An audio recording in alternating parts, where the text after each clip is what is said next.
이것은 스승의 목소리이다. 외침과 어루만짐이다. 이 목소리가 회개하기를 원치 않는 사람들에게 말할 때에는 외침이 되고, 비록 불완전하더라도 하느님과 그분의 말씀을 찾아내려는 착한 뜻을, 하느님과 그분의 말씀을 찾아낸 다음에는 자기를 거룩하게 하려는 착한 뜻을 가진 사람들에게 말할 때에는 어루만짐이 된다. 이 사람들에게는 말씀이 친구의 어루만짐이 되고 예수의 축복이 된다. 178. 앤드루의 요하나 안티오키아로 가거라. 311. 1945년 10월 24일. 비가 오는 겨울날 아침이다. 예수께서는 이미 일어나 그분의 작업장에서 분주하게 일하고 계신다. 그분께서는 소품들을 만들고 계신다. 그러나 한 구석에는 새 배틀이 하나 있다. 그것은 아주 크지는 않지만 잘 만들어진 윤기 나는 배틀이다. 마리아께서 김이 나는 뜨거운 우유 한 잔을 가지고 들어오신다. 예수야, 이거 좀 마셔라. 내가 일어난 지가 한참 됐지. 날씨가 습하고 춥다. 예, 그러나 저는 적어도 모든 것을 끝낼 수가 있었습니다. 이 8일간의 명절로 인하여서 제 일이 중단되었습니다. 그분께서는 목수의 작업대 위에 걸터 앉아 양젖을 드신다. 그동안에 마리아께서는 배틀을 살펴보시며 그분의 손으로 그것을 어루만지듯이 문지르신다. 어머니는 배틀에 강복하고 계십니까? 예수께서 미소 지으시며 물으신다. 아니야, 네가 이것을 만들었기 때문에 이걸 어루만지고 있는 거야. 너는 이걸 만들면서 여기에 강복했다. 배틀을 만든다는 건 좋은 생각이었어. 이건 신디카에게 매우 도움이 될 거야. 신디카는 아주 솜씨 좋은 방직공이거든. 그리고 이건 신디케가 여인들과 처녀들에게 다가가는데 도움이 될 거야. 너는 또 어떤 것을 만들었니? 선반 옆에 올리브나무 대패밥이 같이 떨어져 있는 게 보이니 말이다. 유한을 위해서 유용한 물건들을 만들었습니다. 보세요. 철필 상자와 서탁이 있고요. 요한이 자기 두루마리들을 보관할 수 있는 이 책상들이 있습니다. 만일 유나의 시몬이 작은 마차를 사겠다는 생각을 하지 않았다면 저는 이 모든 것들을 만들 수 없었을 거예요. 그러나 이제 우리는 이 물건들도 실을 수가 있습니다. 그리고 그들은 이 작은 물건들을 통해서 제가 그들을 사랑한다는 것을 느끼게 될 겁니다. 너는 저 사람들을 멀리 보내는 게 괴롭지? 네, 그렇습니다. 저도 저는 저 사람들에게 말하려고 지금 이 순간까지 기다려왔습니다. 시몬이 폴피레아와 함께 도착하지 않는 게 이상합니다. 지금 그들에게 말을 해야겠어요. 요사이 날마다 제 마음에 이 고통을 간직하고 있었습니다. 심지어 수많은 등불의 빛마저도 저에게는 슬프게 보였었어요. 제가 지금 다른 사람들에게 소통을 해야 하는 이 고통을, 어머니, 저는 그 고통을 저 혼자서만 당하고 싶었습니다. 착한 내 아들아. 마리아께서는 예수를 위로하기 위하여 그분의 손을 어루만지신다. 잠깐 동안 침묵이 흐른다. 예수께서는 말씀을 다시 시작하신다. 요한은 깨어있나요? 그래, 나는 그 사람이 기침하는 소리를 들었다. 아마 부엌에서 양젖을 마시고 있을 거야. 가엾은 요한. 마리아의 두 뺨으로 눈물이 흘러내린다. 예수께서는 일어서신다. 저는 가겠습니다. 가서 말해야 해요. 신디카와는 좀 더 쉬울 건데 요한과는 어머니 마르지암에게 가셔서 그를 깨워서 제가 저 사람에게 말하는 동안에 함께 기도하십시오. 저는 마치 제가 그의 내장을 후벼 파야 하는 것처럼 느껴집니다. 저는 그를 죽이거나 그의 영적 생명력을 마비시킬 수도 있습니다. 참으로 괴롭습니다. 아버지, 저는 갑니다. 그분께서는 참으로 짓눌린 모습으로 나가신다. 예수께서는 요한의 방까지 몇 걸음을 걸어가신다.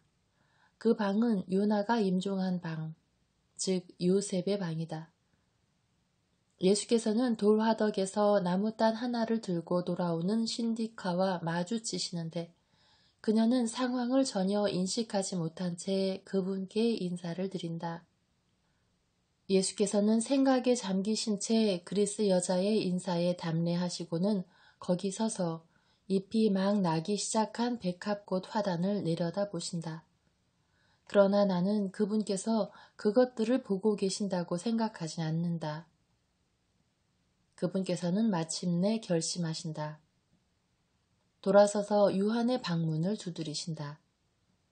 그가 방문을 열어드리는데 예수께서 자기에게 오신 것을 보고 그의 얼굴은 전체가 환해진다.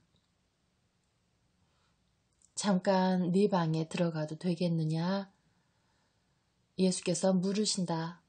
오, 선생님, 물론입니다.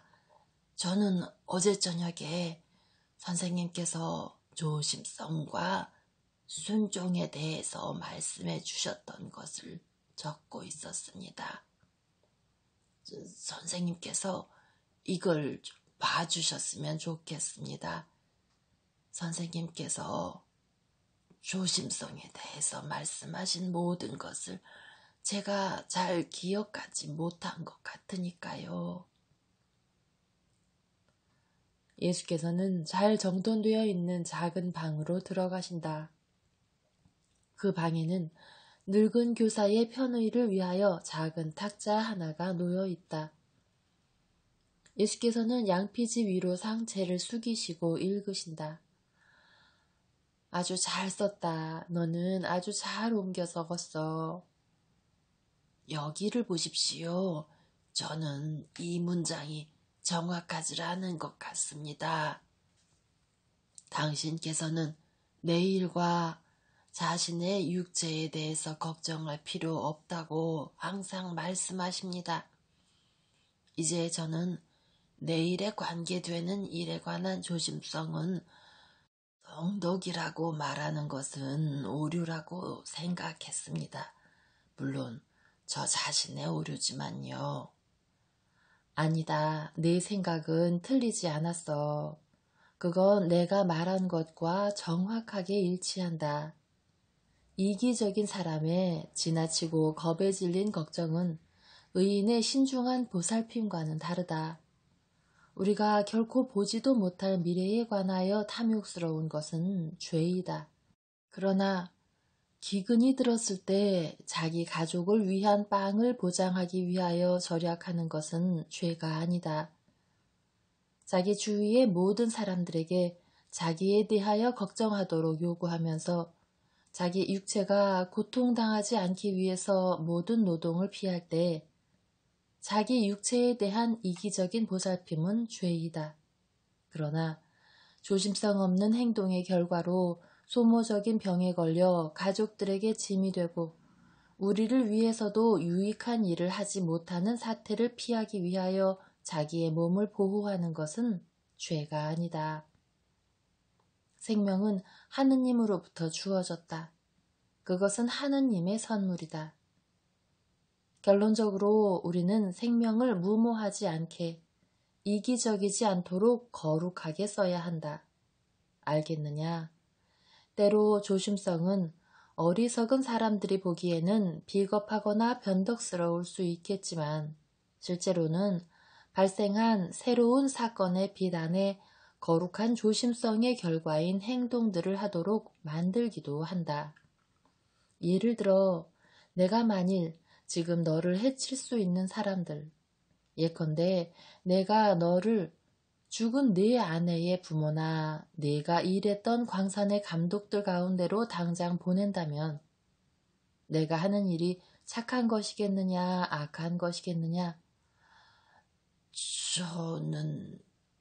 저는 선생님에 대해서 판단하고 싶지는 않습니다만 저의 너무 적은 성덕이 너무 지나친 시련에 처해질 위험이 없는 다른 곳으로 저를 보내시는 편이 나을 거라고 말씀드리겠습니다.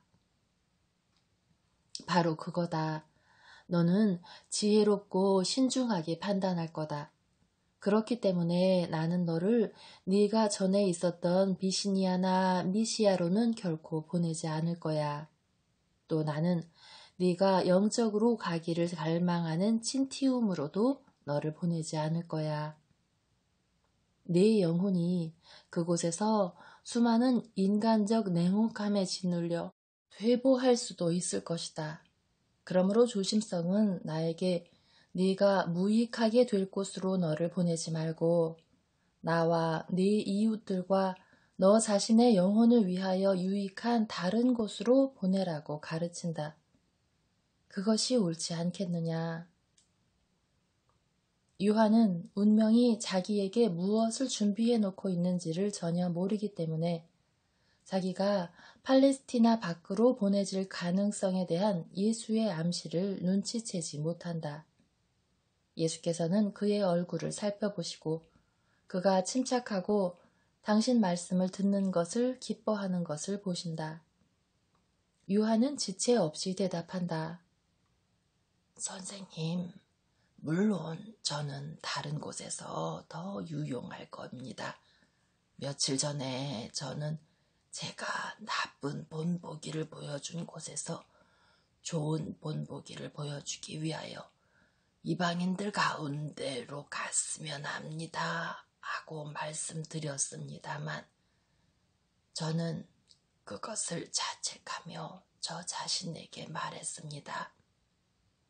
너는 이스라엘 사람들처럼 편협하지 않으니 이방인들 가운데로 가는 것도 좋을 것이다.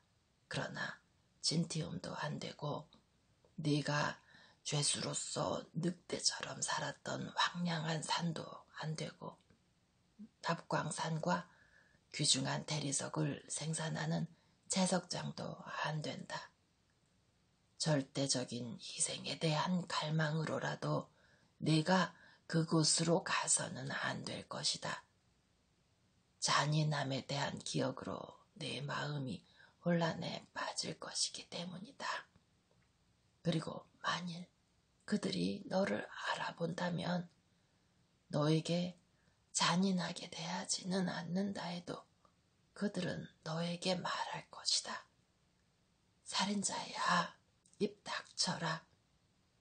우리는 네 말을 들을 수 없다.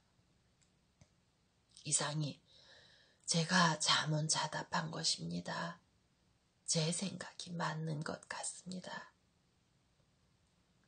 그러니 네가 조심성을 가지고 있다는 걸 너도 알겠지? 나도 조심성을 가지고 있다. 그렇기 때문에 나는 다른 사람들이 하는 것과 같은 사도직의 고단한 일에서 너를 분리시켜 이곳으로 데려와 평화 안에서 휴식하게 했다. 오, 그렇습니다. 이 얼마나 큰 평화입니까? 제가 여기서 100년을 산다 해도 이 평화는 항상 똑같을 것입니다. 이것은 초자연적인 평화입니다. 제가 만일 이곳을 떠나게 된다면 저는 이 평화를 가져가겠습니다. 저는 내세에도 그것을 가져가겠습니다. 저는 사람이기 때문에 추억들이 여전히 제 마음을 휘저어 놓을 수 있고 모욕이 저를 괴롭힐 수 있을 것입니다. 그러나 저는 결코 다시 미워할 수는 없을 것입니다. 왜냐하면 증오가 그 가장 작은 뿌리에 이르기까지 영원히 거세되었기 때문입니다. 여자를 땅에서 가장 추악하고 가장 비열한 동물처럼 생각했었던 저는 더 이상 여자에게 반감을 가지지 않게 되었습니다.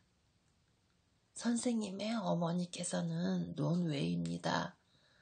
저는 그분을 처음 뵌 순간부터 그분을 존경했습니다. 왜냐하면 저는 그분은 다른 모든 여인들과 다르다고 느꼈기 때문입니다. 그분께서는 여인의 향기, 거룩한 여인의 향기이십니다. 누가 가장 순수한 꽃들의 향기를 사랑하지 않겠습니까? 그러나 다른 여자들, 클레오파의 마리아와 엘리자처럼 고통스러운 자기의 짐을 지고서도 다정하고 인내하며 그렇게도 철저하게 자신의 삶을 바꾼 막달라의 마리아처럼 너그럽고 마르타와 요한나처럼 상냥하고 순수하며 신디카처럼 품이 있고 지적이고 사력이 있고 올곧은 다른 여자들, 착한 여자 제자들도 저를 여자와 화해하게 해주었습니다. 저는 제가 신디카를 가장 좋아한다는 것을 인정합니다. 생각과 처지의 유사성 때문에 신디카는 저에게 소중한 사람이 되었습니다. 신디카도 노예였었고 저는 죄수였었다는 신분의 유사성이 저로 하여금 다른 사람과는 차이로 인해서 가지지 못하는 친근감을 가지게 해줍니다. 그녀는 저에게 평화이자 안식입니다. 그녀가 저에게 무엇을 의미하는지, 제가 그녀를 무엇으로 여기는지를 선생님께 정확하게 말씀드릴 수는 없습니다. 그녀보다 나이가 많은 저는 그녀를 딸로, 제가 가지기를 바랐던 지혜롭고 학구적인 딸로 봅니다. 신디카가 온갖 애정을 기울여 보살피는 병자인 저 자신의 전 생애를 통해서 어머니를 애도했고 그리워했고 모든 여자에게서 어머니를 찾았지만 찾아내지 못한 슬프고 외로운 저는 그녀에게서 저의 꿈이 현실화되고 지친 제 머리와 죽음을 맞이하러 가는 제 영혼에 모성적 사랑의 이슬이 내리는 것을 느낍니다. 제가 신디카에게서 딸의 영혼과 어머니의 영혼을 느끼기 때문에 여성성의 완전성을 느끼고 그녀 덕분에 제가 여자들로부터 받은 모든 악을 용서한다는 것을 선생님께서는 아실 겁니다. 불가능한 일이겠지만 혹시 제가 죽인 불쌍한 제 아내가 다시 살아난다면 저는 그녀를 용서해 줄 거라고 느낍니다. 왜냐하면 저는 이제 사랑의 경향이 있고 악이든 선이든 자신을 헌신하는 데 있어서 너그러운 여자의 영혼을 깨달았기 때문입니다. 나는 네가 이 모든 것을 신디카에게서 발견하게 된 것을 매우 기쁘게 생각한다. 신디카는 네 여생의 좋은 동반자가 될 거고 너희는 함께 선을 행할 거다. 그래서 나는 너희를 예수께서는 다시 한번 요한을 살펴보신다.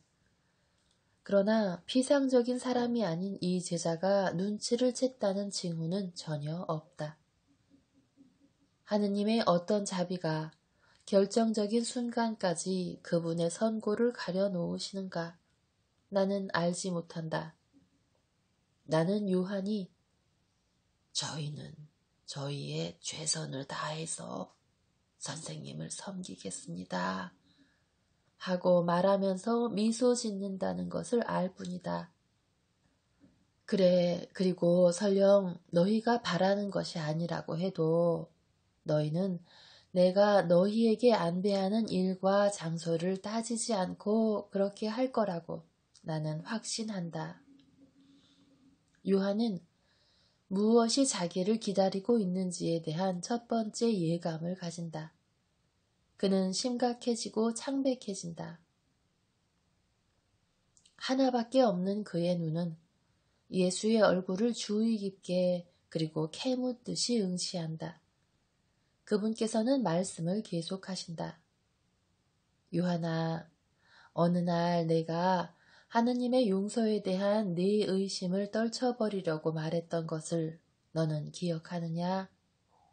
너에게 자비를 깨닫게 하기 위하여 나는 너를 특별한 자비의 사업에 쓰겠다. 그리고 나는 너를 위하여 자비에 대한 비유들을 말해주겠다. 예, 선생님께서는 그렇게 말씀하셨습니다. 선생님께서 저를 설득하셨고 자비의 일들, 봉헌금을 나눠주는 것, 아이와 빌리스티아인과 그리스 여자를 가르치는 것 등 말하자면 가장 미묘한 일들을 할 수 있는 가능성을 저에게 주셨습니다.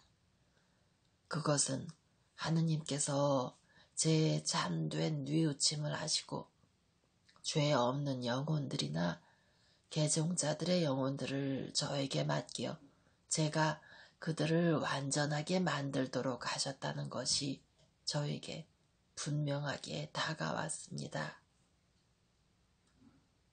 예수께서는 그분께서 다른 요한에게 늘 하시듯이 요한을 껴안으시고 그분의 곁으로 끌어당기신다. 그리고 그분께서 그에게 주셔야 하는 고통으로 인하여 얼굴이 창백해지면서 말씀하신다. 지금도 하나님께서는 너에게 미묘하고 거룩한 임무를 맡기려고 하신다. 그분께서 특별히 좋아하시는 임무를. 그것은 너그럽고 편협하지 않고 편견이 없고 지혜롭고 특히 네가 여전히 하느님께 지고 있던 빚을 속죄하기 위한 모든 포기와 모든 고행에 자신을 헌신한 너만이 할 수 있는 임무야. 너 아닌 그 누구도 그걸 거절하겠지만 그들의 생각은 옳다. 그 이유는 그가 필요한 자질을 가지고 있지 못할 것이기 때문이야. 내 사도들 중 누구 한 사람도 주님의 길들을 가고 선포하기 위해서 네가 가진 것을 가지지 못했다. 게다가 내 이름은 요한이다. 그러니 너는 내 가르침의 선구자가 될 거다. 너는 네 선생님을 위하여 길을 준비할 것이다. 아니, 너는 그렇게까지 멀리 가지 못하는 그를 대리하기까지 할 거야. 요한은 소스라치게 놀라 예수의 얼굴을 보려고 그분의 팔에서 빠져나가려고 애써보지만 성공하지 못한다. 왜냐하면 그분의 포옹은 부드럽지만 위력적이기 때문이다. 그동안에 그분의 입은 최후의 일격을 가한다. 그는 멀리 시리아까지 안티오키아까지 갈 수가 없다. 주님. 요한이 완력으로 그분의 포옹을 뿌리치고 빠져나가며 외친다. 주님, 안 안티오키아로요. 제가 당신의 말씀을 잘못 알아들었다고 저에게 말씀해 주십시오. 제발 그렇게 말씀해 주세요.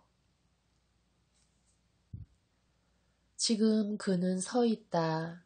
그의 하나밖에 없는 눈, 잿빛으로 변한 얼굴, 떨리는 입술, 앞으로 내민 떨리는 두 손.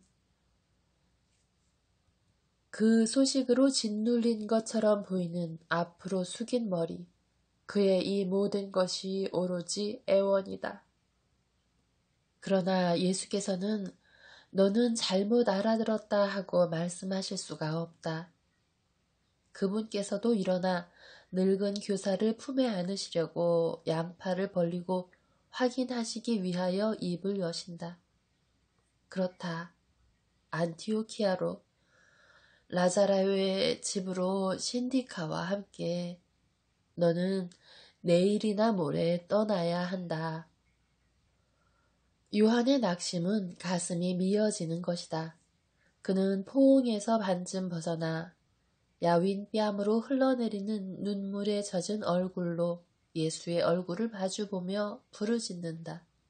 아, 선생님께서는 더 이상 저를 원치 않으시는군요. 나의 주님, 제가 무엇으로 선생님의 마음을 상하게 해드렸습니까?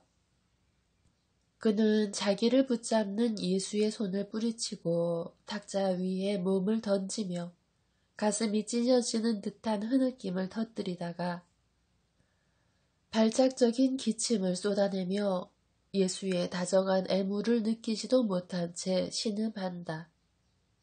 당신께서는 저를 내쫓고 계십니다. 선생님께서 저를 버리고 계세요. 저는 결코 다시 선생님을 뵙지 못하겠군요. 예수께서는 분명히 괴로워하시며 기도하신다. 그분께서는 조용히 나가시다가 부엌문에서 마리아와 마르지암을 만나신다. 마르지암은 요한의 울음에 질겁해 있다. 약간 떨어진 곳에 신디카도 있는데 그녀 역시 깜짝 놀라 있다. 어머니, 잠깐 이리로 오십시오. 마리아께서는 즉시 오신다. 그분께서는 창백하시다. 두 분은 함께 방으로 들어오신다. 마리아께서는 울고 있는 어린이 마치 가엾은 어린이라도 되는 것처럼 그에게 상체를 숙이시며 말씀하신다. 진정하게 진정해. 가엾은 내 아들. 그렇게 울지 말게. 건강에 해로워. 요한은 경련에 떠는 얼굴을 들고 부르짖는다. 선생님께서 저를 쫓아내고 계십니다. 저는 멀리 가서 혼자 죽을 것입니다. 몇 달만 참으셨다면 그분께서는 저를 여기서 죽도록 내버려 두실 수도 있었는데, 그런데 선생님 왜 이런 벌을 주십니까? 제가 무슨 죄를 지었습니까? 제가 선생님께 무슨 난처한 일을 당하시게 했습니까? 왜 저에게 이런 병화를 주시고는 그 다음에 그는 다시 탁자 위에 쓰러져 숨을 헐떡이며 더 크게 운다. 예수께서는 들썩거리는 그의 야윈 어깨에 한 손을 얹으시며 말씀하신다. 그럼 너는 내가 할 수 있는데도 너를 여기 그대로 있게 하지 않을 수가 있다고 생각할 수 있느냐? 요한아, 주님의 길에는 무서운 필요들이 있다. 그리고 나는 그로 인하여 고통당하는 첫째 사람은 바로 나다. 나는 내 고통과 온 세상의 고통을 짊어져야 하기 때문이다. 요한아, 나를 쳐다보아라. 내 얼굴이 너를 미워하는 사람의 얼굴인지 너에게 실증내는 사람의 얼굴인지 봐라. 내 품에 안겨서 내 심장이 얼마나 고통으로 뛰는지 느껴봐라. 요한아, 내 말을 이해해라. 내 말을 오해하지 마라. 이것은 하느님께서 너에게 하늘의 문들을 열어주시기 위해서 부과하시는 마지막 속죄다. 귀담아 들어라. 보세요. 어머니 잠깐 나가 계십시오. 이제 우리 둘만 있으니 들어라. 너는 내가 누구인지를 안다. 너는 내가 구속주라는 것을 굳게 믿느냐? 물론 저는 믿습니다. 제가 그래서 영원히 죽을 때까지 선생님과 함께 있기를 원한 것입니다. 죽을 때까지 내 죽음은 끔찍한 죽음일 것이다. 제 죽음 말입니다. 제가 죽는 거요. 내 죽음은 하느님의 사랑에 대한 확신을 너에게 불어넣어줄 내 현존과 신디카의 사랑, 그리고 안티오키아에서 내 복음의 승리를 준비했다는 기쁨으로 인해서 평온할 거다. 하지만 내 죽음은 너는 내 몸이 상처와 침으로 뒤덮인 살덩이에 불과하게 되고 능욕당하고 격분한 군중에게 맡겨져 범죄자처럼 십자가에 매달려 살해당하는 것을 보게 될 거다. 너는 그 모든 것을 견딜 수 있겠느냐? 예수께서 그분의 순환 중에 당하시게 될 각각의 상세한 것들을 하나씩 들을 때마다 안 됩니다. 안 됩니다. 하고 신음을 해왔던 요한은 안 됩니다. 하고 거칠게 부르짖고 나서 덧붙인다. 그렇게 된다면 저는 다시 인류를 미워하게 될 것입니다. 하지만 저는 이미 죽어 있을 것입니다. 선생님께서는 젊으시고 그런데 나는 봉헌절을 한 번밖에 더 보지 못할 거다. 요한은 공포에 질려 예수를 쳐다본다. 내가 너에게 은밀하게 이렇게 말하는 이유는 그게 내가 너를 멀리 보내는 이유들 중에 하나라는 것을 너에게 알리고 싶기 때문이야. 그러나 너만이 그렇게 되지는 않을 거다. 나는 그들의 힘에 부쳐서 견딜 수가 없어 마음이 어지러워지기를 내가 원치 않는 모든 사람들을 사전에 떠나보낼 거다. 너는 그게 사랑이 부족해서라고 생각하느냐? 아닙니다. 나의 순교자 하느님. 하지만 저는 선생님을 떠나야 하고 선생님에게서 멀리 떨어진 곳에서 죽어야 합니다. 나는 진리의 이름으로 너에게 약속한다. 나는 내 임종의 머리맡에서 너를 들여다보고 있겠다. 제가 그렇게 멀리 떨어져 있고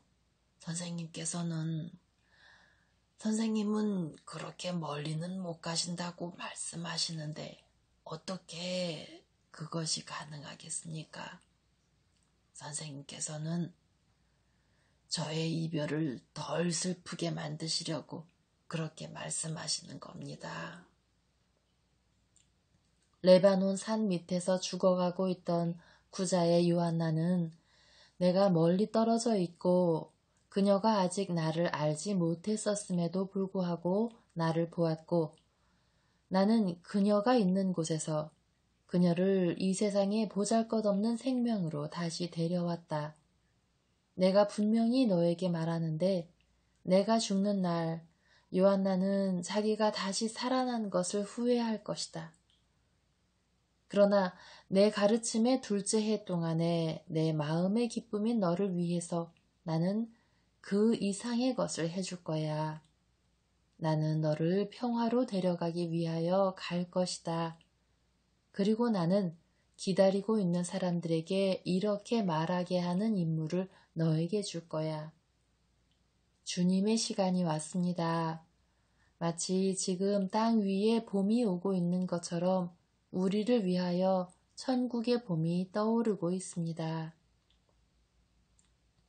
하지만 그것이 내가 너에게 가는 유일한 시간은 아닐 것이다. 나는 갈 것이고 너는 나를 느낄 거야. 항상. 나는 그렇게 할 수 있고 그렇게 하겠다. 너는 지금 네가 나를 소유하는 것보다 더 네 안에서 선생님을 소유하게 될 것이다.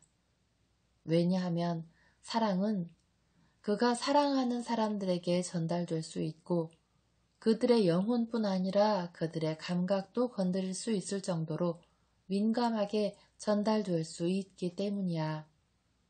요한아, 이제 좀 더 진정이 되느냐? 예, 저의 주님. 그러나 참으로 고통스럽습니다. 그래도 너는 지금은 반항을 하지 않는구나. 반항을 하다니요. 저는 결코 반항하지 않습니다. 그랬다간 제가 선생님을 완전히 잃게요. 저는 저의 주님의 기도를 웹니다. 아버지의 뜻이 이루어지게 하소서. 나는 네가 내 말을 알아들을 거라는 걸 알고 있었다.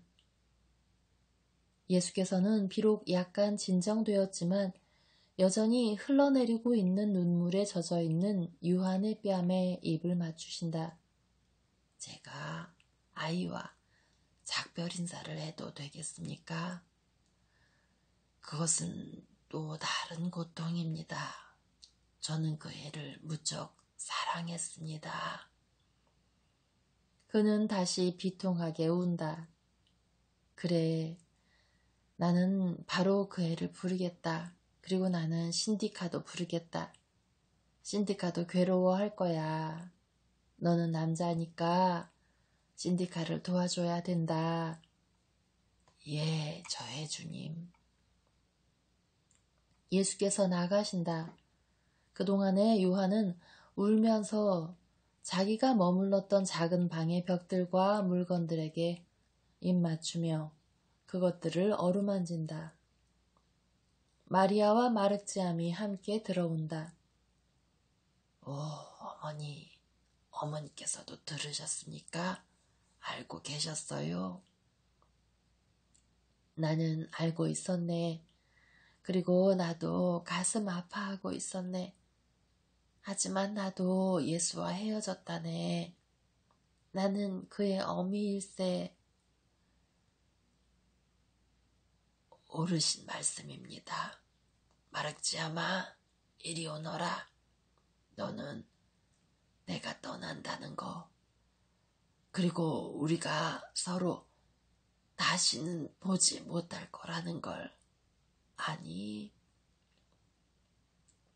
그는 용맹하게 잊고 싶어 한다. 그러나 그는 아이를 안고 침대 가장자리에 앉아 마르지암의 갈색 머리에 대고 운다. 마르지암도 따라 운다. 예수께서 신디카와 함께 들어오신다. 신디카가 말한다. 요한, 왜 이렇게 많이 우세요? 선생님께서 우리를 내쫓으셔. 당신은 그걸 모르고 아직 그 얘기를 듣지 못했어요. 그분께서 우리를 안티오키아로 보내시기로 하셨단 말이오. 그래서요. 그분께서는 두 사람이 그분의 이름으로 모여 있는 곳에 그들과 함께 계시겠다고 말씀하지 않으셨어요? 이봐요, 요한. 당신은 아마 지금까지 당신 자신이 당신의 운명을 선택해왔고, 그래서 다른 의지의 부과는 비록 그것이 사랑하시는 분의 의지라고 해도 당신을 두렵게 만드는 모양이로군요. 저는 다른 사람들이 저에게 강요하는 운명을 받아들이는데 익숙해져 있어요. 그런데 그게 어떤 운명이었습니까? 그래서 저는 이 새 운명에 기꺼이 복종합니다. 왜 그렇게 하지 않겠습니까?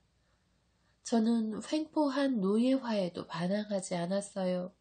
그게 제 영혼을 지배하려고 했을 때만을 빼놓고는 말입니다. 그런데 지금 제가 우리의 영혼을 해치기는커녕 고양시켜주고 그분의 종이 되는 영예를 주시는 이 다정한 속박에 반항해야 하겠어요? 당신은 아프기 때문에 내일을 두려워하는 겁니까? 제가 당신을 위해서 일할게요. 당신은 혼자 남겨질게 될까봐 걱정하세요? 저는 결코 당신을 떠나지 않을 거예요. 그 점은 믿으셔도 됩니다. 저는 제 인생에서 하느님과 제 이웃을 사랑하는 것 외에 다른 목적을 가지고 있지 않아요. 그런데 당신은 하느님께서 저에게 맡겨주시는 이웃이세요. 그러니 당신이 저에게 얼마나 소중할 건지 생각해 보세요. 너희는 라자로의 집에 있을 터이니 생계를 위해서 일할 필요는 없을 거다. 그러나 나는 사람들에게 접근하는 수단으로 교육을 활용하라고 너희에게 권고한다. 요한, 너는 선생으로서, 신디카, 너는 바느질로서, 그것은 너희의 사도직에 유용할 것이고 너희의 나날의 삶에 목적을 주는데 유용할 것이다. 주님, 그렇게 될 것입니다. 신디카가 결연하게 대답한다. 요한은 여전히 어린이를 안고 조용히 울고 있다. 마르지암이 요한을 어루만진다. 너는 나를 기억해 주겠니? 요한 아저씨, 저는 항상 아저씨를 기억할 거예요. 그리고 저는 아저씨를 위해서 기도할 거예요. 아니, 잠깐만 기다리세요. 마르지암이 뛰어나간다. 신디카가 묻는다. 저희는 어떻게 안티오키아로 가게 됩니까? 바다를 통해서 갈 거다. 바다가 두려우냐? 아닙니다, 주님. 주님께서 저희를 보내고 계시니 그것이 저희를 보호할 거예요. 너희는 두 시몬, 내 사촌들, 제베데오의 아들들, 안드레아와 마테오와 함께 갈 거다.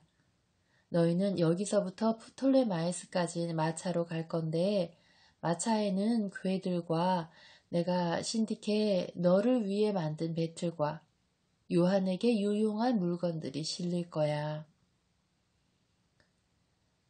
저는 괴들과 옷들을 봤을 때 무언가를 상상하고 이별을 위해서 제 영혼을 준비시켰습니다.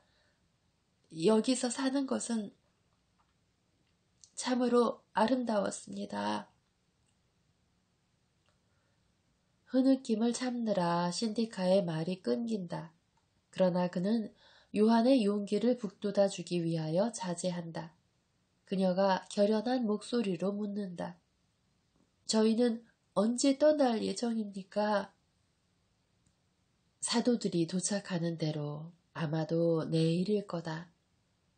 그렇다면 주님께서 허락하신다면 저는 옷가지를 궤들 안에 정리하겠습니다. 요한, 당신의 두루마리들을 주세요.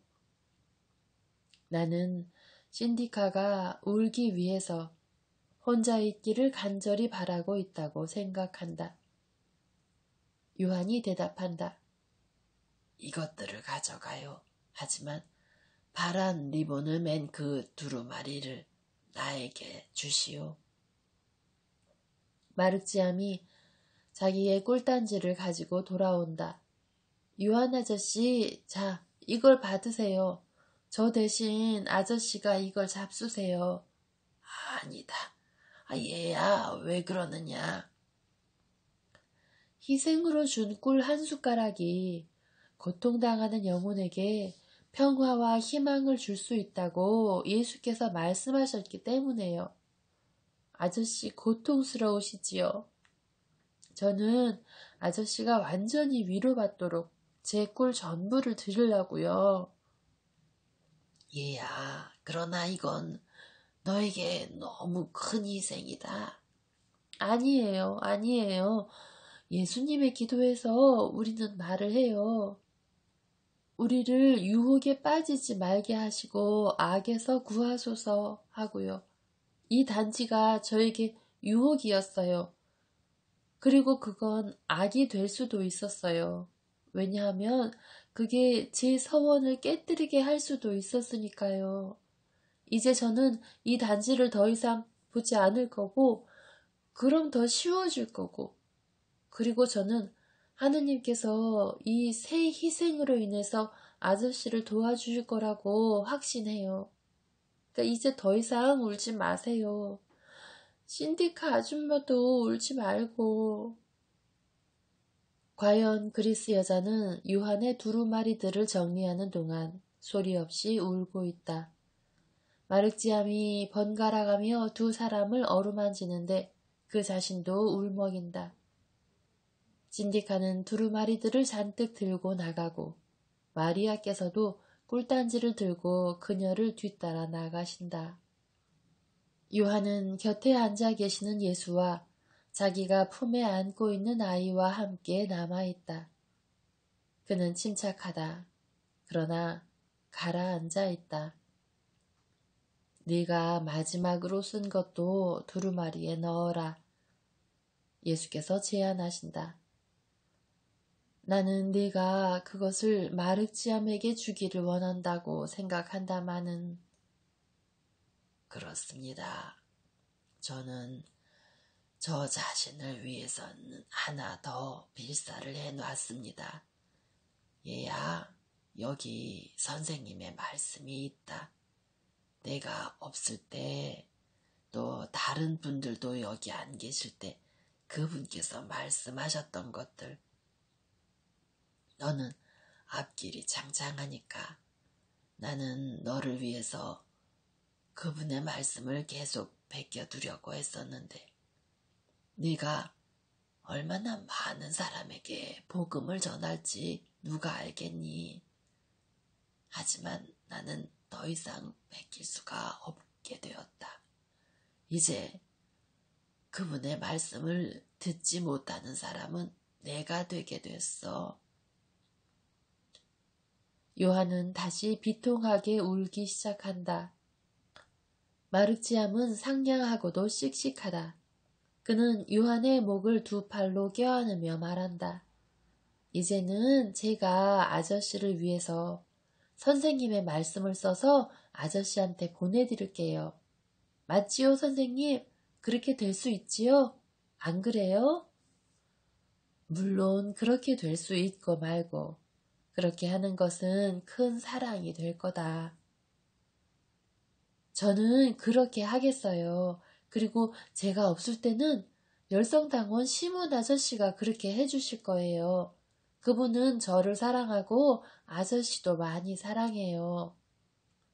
그분은 사랑으로 그렇게 하실 거예요. 그러니까 더 이상 울지 마세요. 그리고 저는 아저씨를 보러 갈 거예요. 아저씨는 틀림없이 아주 멀리 가진 않지요. 얼마나 먼데 수백 마일이나 된다. 그리고 나는 머지않아 죽을 거야. 아이는 실망하고 낙심한다. 그러나 그는 모든 것이 쉽다고 생각하는 어린이의 아름다운 침착성으로 마음을 가라앉힌다. 아저씨가 그곳으로 가실 수 있으면 저도 아버지와 함께 그곳으로 갈 수 있을 거예요. 그리고 우리는 서로 편지를 주고 받을 거예요. 성경을 읽을 때 우리는 하느님과 함께 있는 것 같지요. 그러니 우리가 편지를 읽을 때 우리는 우리가 사랑하는 사람, 그 편지를 쓴 사람과 함께 있는 것과 같을 거예요. 자, 나랑 옆방으로 가요. 그래, 요한아, 가자. 곧 내 사촌들이 열성당원과 함께 올 거다. 나는 그들을 데려오도록 사람을 보냈다. 그분들은 이 일을 알고 있습니까? 아직은 아니다. 나는 그들 모두가 여기 오면 말하려고 그들을 기다리고 있다. 예, 좋습니다. 저희 주님, 가십시다. 요셉의 방에서 나오는 사람은 허리가 많이 굽어진 늙은이다. 그는 마리아와 신디카가 말없이 물건과 옷들을 궤 안에 차곡차곡 정돈하고 있는 작업장 쪽으로 가는 동안 풀 하나하나, 나무 하나하나, 그리고 수반과 동굴에 작별 인사를 하는 것 같다. 시몬, 유다, 야고보는 집에 도착하여 말없이 슬퍼하는 그들을 발견한다. 사도들은 그들을 바라본다. 그러나 그들은 아무런 질문도 하지 않는다. 그래서 나는 그들이 진실을 알아차리는지 어떤지를 알 수 없다. 예수께서 말씀하신다. 나는 독자들에게 분명하게 알려주기 위해서 요한이 갇혔던 장소를 지금 통용되는 이름으로 알려주겠다. 몇몇 사람들이 그것에 대하여 이의를 제기했다. 그래서 나는 옛날 이름들을 원하는 사람들에게 비티니아와 미시아라고 지금 명확히 밝혀 말하겠다. 그러나 이것은 단순한 사람들과 보잘것없는 사람들을 위한 것이지 박사들을 위한 것은 아니다. 대다수의 박사들에게 이 복음서는 받아들일 수 없고 무익한 것이다. 단순한 사람들과 보잘것없는 사람들은 비티니아나 미시아보다는 아나톨리아를 더 잘 이해할 거다. 엔도르의 요한의 고통을 생각하며 울고 있는 작은 요한아, 그렇지 않으냐? 세상에는 엔도르의 요한들이 너무 많다. 그들은 내가 그들을 위하여 지난해에 너에게 고통을 겪게 한 버려진 형제들이다. 작은 요한아, 이제는 쉬어라. 너는 결코 선생님에게 멀리 떨어진 곳으로 보내지지 않을 것이고 반대로 점점 더 가까이 있게 될 거다. 가르침과 공생활의 둘째 해, 자비의 해가 이렇게 끝난다. 나는 첫 해를 끝내며 너에게 불러주었던 탄식을 되풀이할 수밖에 없다.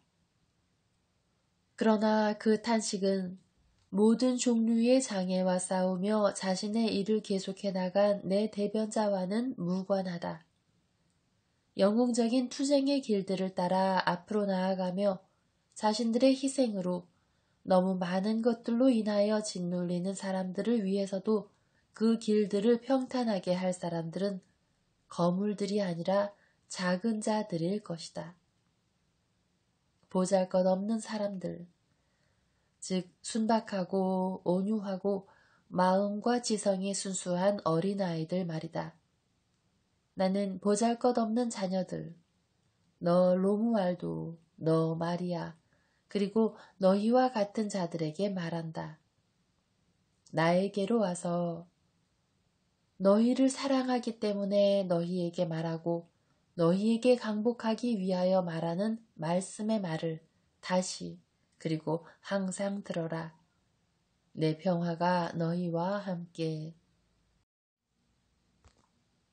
하느님이시여 사람이신 그리스도의 시 제3권 공생활 둘째 해 끝.